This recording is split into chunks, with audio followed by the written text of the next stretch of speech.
ایک عاشق اپنے محبوب کی ایک جھلک دیکھنے کی غرض سے اس کے دروازے پر پہنچا۔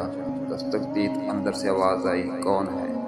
عاشق نے پرنم آنکھوں اور دل بے قرار کے ساتھ جواب دیا، میں ہوں۔ دید کو ترس گیا، اندر سے جواب ملا، واپس چلا جا، میرے چاہنے والوں میں کوئی نہیں ہے۔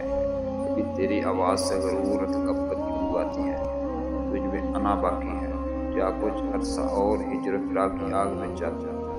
عاشق نافراد مایوس ہو کر واپس لوٹ گیا۔ کچھ ماہ و سال اور گزر گئے تو محبوب کی جدائی میں چلا صدمہ فراق سہتا رہا۔ پھر جب محبوب کے دروازے پر سودائی اور دیوانہ بنا حاضر ہوا تو محبوب نے اس بار پھر پچھلا سوال دہرایا، دروازے پر کون ہے؟ عاشق نے عاجز و انکساری اور ادب سے جواب دیا، میری جان، دروازے پر بھی تو ہی ہے۔ محبوب نے یہ الفاظ سنتے ہی کہا، اب تیری میاں ختم ہو گئی۔ جب منو تو کا جھگڑا ہی ختم ہوا تو پھر دوری کیسی؟ آ جا، اجازت ہے۔ اس حکایت سے ہمیں یہ سبق ملتا ہے کہ نفی ذات کے بغیر منزل